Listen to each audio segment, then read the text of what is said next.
Welcome to the Man in the Middle. I am your host, Bill West. Today we're going to be looking at some of my favorite YouTube and podcasts.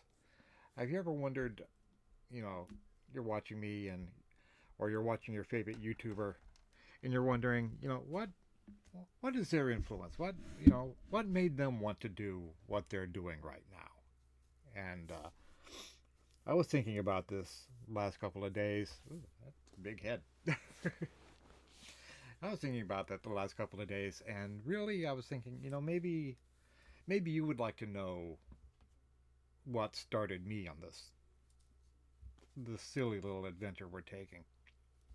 So, I'm going to run down my top 10 in no particular order except for number one. But we'll get to that in time. But right now, let's. This is going to be a rough video. It's not heavily edited. It's just going to be me talking about my favorite YouTubers you know and cutting back and forth. So hopefully I know it's not really professional, but I hope you enjoy it. All right, the first one that I found way back in the day, I think it was right after the Last Jedi came out, and I was really disappointed in it, and I found a whole group of podcasters who felt the same, or video uh, vloggers who felt the same way. The first one I came across, and that I still listen or watch, not daily, but I do feel that I got some of my influence from is Gary Beekler at Nerdrotic. Uh, he, as it says, he's a former comic book owner, comic store owner. Uh, I remember him and I felt the same way about Jodie Whittaker when she came to Doctor Who and some of the storylines. The awful last Jedi. You know, I hate saying the awful Last Jedi, but to me it was awful. You might have enjoyed it, but I really couldn't like it. And I found out that him and I really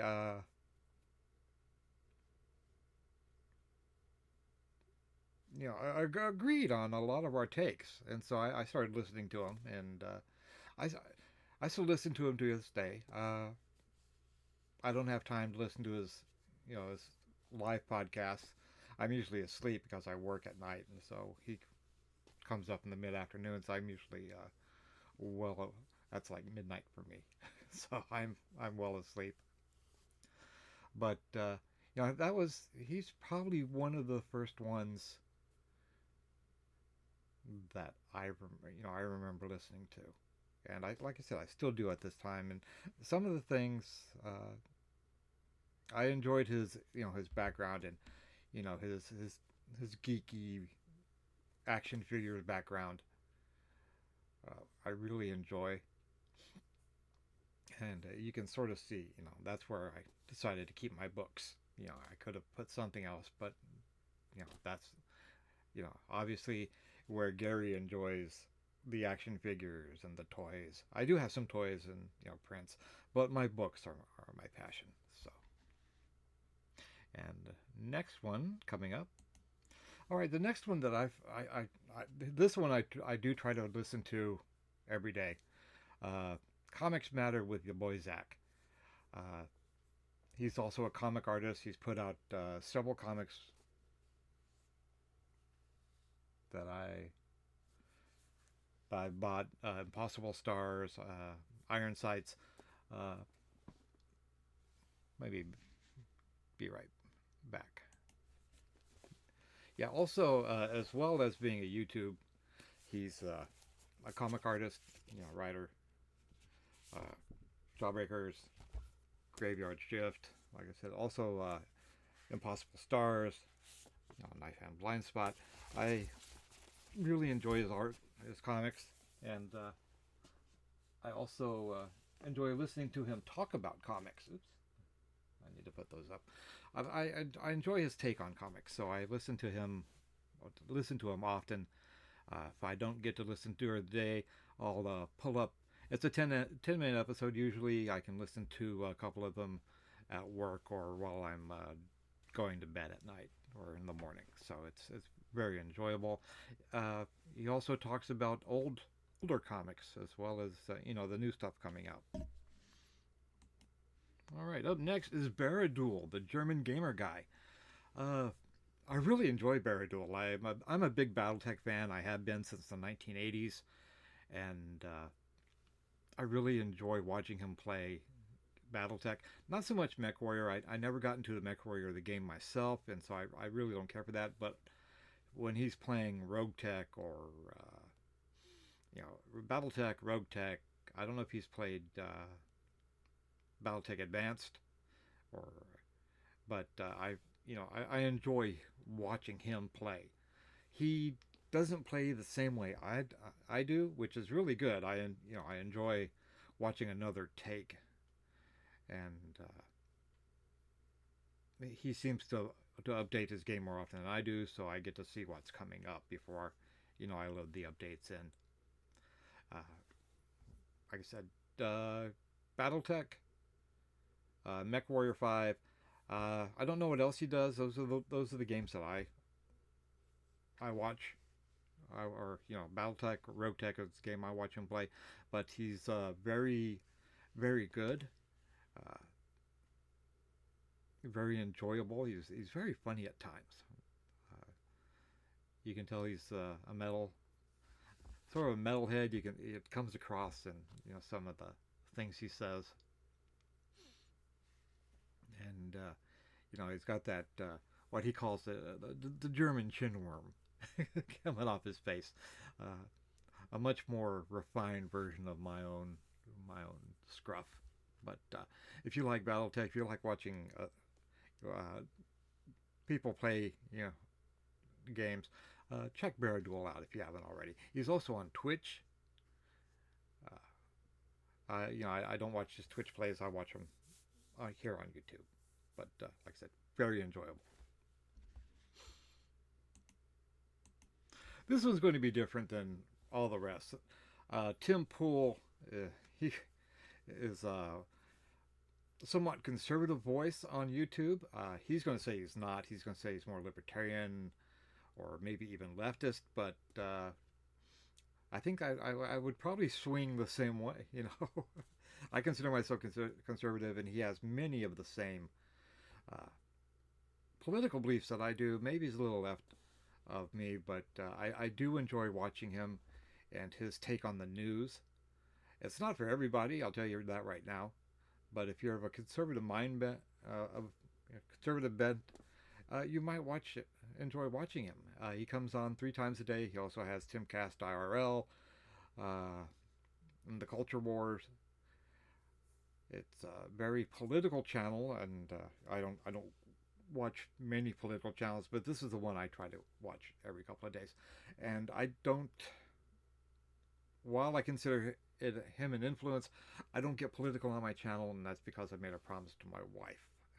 So I enjoy, I talk about the things that I enjoy, even though I do like talking about politics. It's one of the favorite things I enjoy talking about. Uh, I don't because of a promise, and that promise is very meaning to me. But uh, you know, if you do like watching, you know, Tim Pool, he's your guy, and you know the beanies, and he's much younger than I am, and but I do watch him, and I enjoy his shows. So that's just he's up in my top 10. Next up is the Rageaholic. I found him when I was looking for BattleTech videos, but he also does political and heavy metal music, and so he's he hits 3 things that I really enjoy: BattleTech, heavy metal, and politics. And he's not afraid to lay it out. He's quite a character. Back what Rush Limbaugh would say, long hair, hippie FM type, I think was what he used to say. But once again, he's of conservative mind bent, but I don't watch him mainly. I don't watch him just because of his politics. I do like his take on BattleTech and heavy metal music. Uh, he he also does other games, which I don't watch, but I will watch his takes on band music and BattleTech. If he throws up a brand new video, I'm usually there. If it's not a gaming video, if it's something about the politics of the day or BattleTech or heavy metal, I'll throw him on. He's not afraid to drop the f bomb. I'm that's another thing I don't do on my channel just so I can keep it family friendly. But he's quite a character, and I really enjoy watching him. So you know you stay angry, Rageaholic. Okay, I don't know where exactly we're at here, but I believe we're getting into uh, rarefied territory. You know him, you love him, or you hate him, but the Overlord DVD, Dictor Van Doomcock. I love the guy. He's his his theatricality is great. Putting on the helmet and doing the voice distortion. Uh, it's a great shtick, and coming well, he's another one that I started listening to after the Last Jedi, and I followed him not just because of the Star Wars, but you know his take on pop culture of the day, whether it be Star Wars, Doctor Who, Star Trek. I might not always agree with him, and sometimes I might think he's out in left field, and but he's always enjoyable to listen to. I've never been mad at him because of his takes. In fact, he's one of the few up here that I follow on Patreon. So you know, I've been listening to him for years. I used to follow religiously on his Friday nights, but I work and I can't do that anymore. When I was unemployed, it was easy. uh, he's a good guy. He really is, and like I said, a lot of the theatricality is overboard, but it's enjoyable to watch. And I really like when he's talking with Cameron Pasha, uh, who should be on here, but I don't listen to Cameron as much as I do other people. But I do enjoy when he's on with Doomcock. So, you know, stay angry, Doomcock. All right, next up, Comics by Perch. Uh, an an ex and soon to be comic book store owner, from what I can parse from his videos. His videos are very easy. They follow the same format. Somebody sends him a letter. He spends the video talking about the letter, uh, whether it be is does the editorial staff hate the consumers? Are comics too much? Uh, why Arby's sucks? He has a great hate on Arby's. I don't understand, but maybe some people just don't like Arby's. I don't. I care for them. I'll have one every once in a while, but I don't hate them the way he does. It could be his shtick, like Doomcock's helmet and voice changer. But he, I enjoy listening to the take from a comic book store owner, much like Gary at Nerdrotic. Uh, I like seeing the behind the scenes of the industry. I like hearing about why something works, why a crossover event didn't work. I like the sales. If you're looking for that kind of information, uh, Comics by Perch He's a very enjoyable, very easy to listen to, and he keeps talking about the days coming when he's not going to be doing his videos. And I think that's going to be a very sad day. But I enjoy him, and I hope that day is not for a long, long time. All right, next up, almost at the end, the critical drinker. This man, he knows his audience and he plays to them. I love his videos. Uh, Usually, his videos are intercut with pieces of British TV or over there off the BBC maybe. He's from Scotland. I'm assuming. I might be wrong. If I am, somebody please feel free to let me know. But he can rip a movie,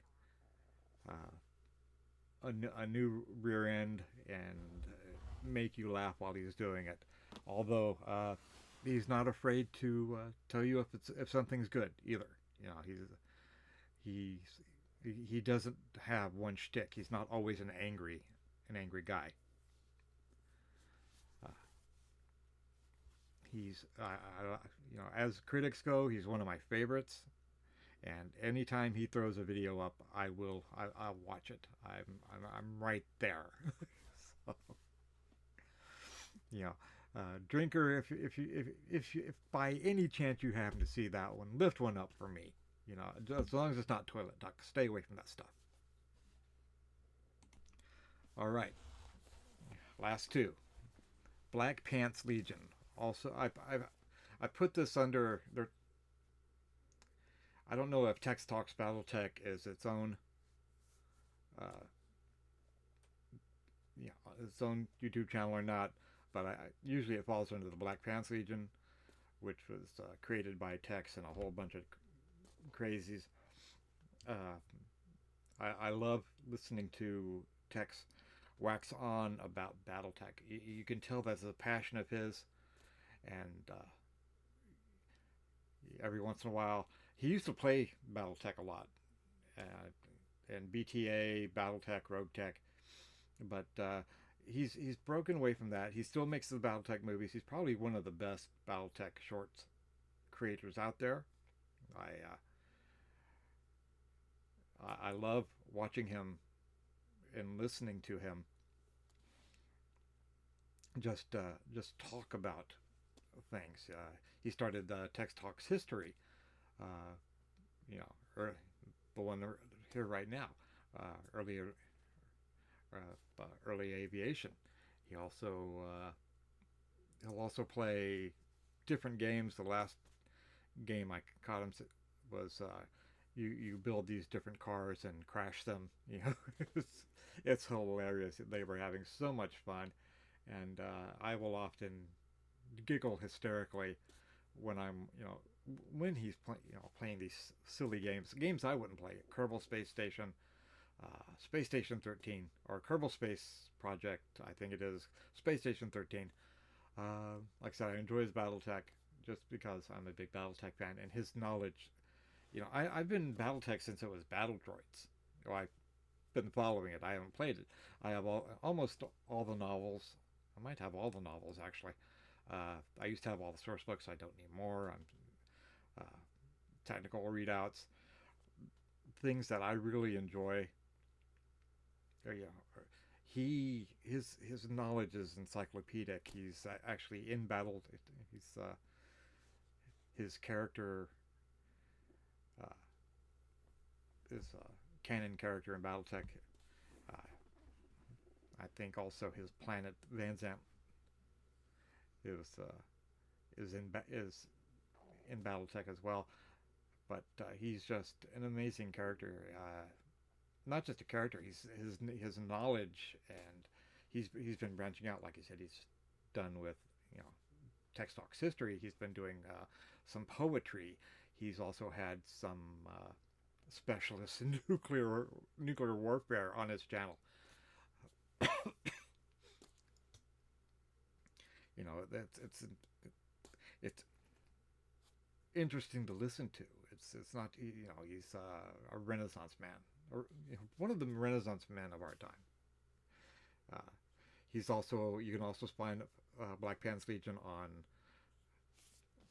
Spotify. Uh, you know, where they have a running gag of there's, you know, the second rated BPL after Berkeley Public Library, and he's really great. I also enjoy Mike's his friends. Mike, I can't remember. I don't know his last name. I don't know if they ever say his last name. Yeah, it's a Critical Flush, and usually on Wednesdays they do meals. You know, meals ready to eat from other countries, and some of the stuff they just show is just cursed. It's awful, but it's fun. It's easy to listen to, and it's just, you know, when they get, you know, a couple of members together, it's just an enjoyable good time, and you know, you need to check it out. He also did MechWarrior Online, some videos for MechWarrior Online. Uh, I'm trying to remember the actor who played Duncan Fisher. They have in the MechWarrior games. He does some of the voices, and yeah, I mean the man has just put an incredible stable of talent together, and his movies have gone. His Valtech movies have gone from, you know, 5 to 8 minutes to over 2 hours, talking about one mech or the history of the Star League or the great houses. I mean, if you're a BattleTech fan, you owe it to yourself to check out techs in the BPL. Cat's on my mouse. This is my number one favorite podcast. It's two writers, Steve Diamond, Larry Correia. You might know Steve Diamond from Monster Hunter International. Uh, his newest book was Steve Diamond, Servants of War, uh, Hard Magic trilogy. I'm trying to remember the Forgotten Warrior series, Saga of the Forgotten Warrior. He's a great writer, funny. Uh, I've the only thing I've read by Steve Diamond is his you know, Servants of War that he wrote with Larry, but he's got a new edition of his first book coming out, which I can't remember right now, but let me take a look real quick.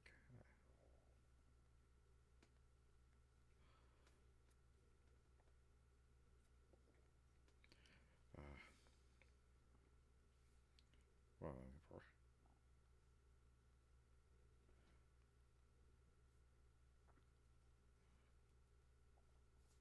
There we go. Steve Diamond. Residue. That's it. His first book, Residue. Uh, I'm waiting for. He's coming out with a brand new version of it. He's added, I think he thought like 6,000 words. He's re-edited it, and so I'm you know, I'm waiting for that to come out, and I will sit down and enjoy it. It's a horror novel. So I'm not really a horror fan, but you know, I want to uh, you know, support him as well as I do Larry. If you're a writer, or if you just want to look, you know, see how the sausage is made, uh, subscribe to the Writer Dojo. I didn't know they had a Facebook page. I usually listen to them on Spotify, but the, this this is a great a great you know, I want to almost say a master class in writing, because they give you. It's been 5 seasons now, 2.5 years.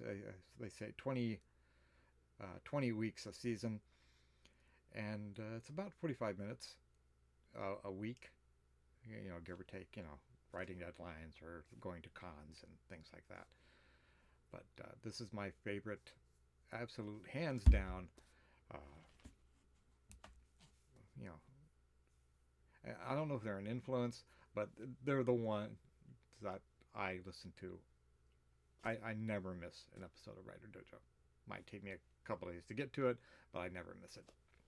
All right, I hope you enjoyed this video. I am Bill West. I am the man in the middle. You guys take care, and I will talk to you again soon.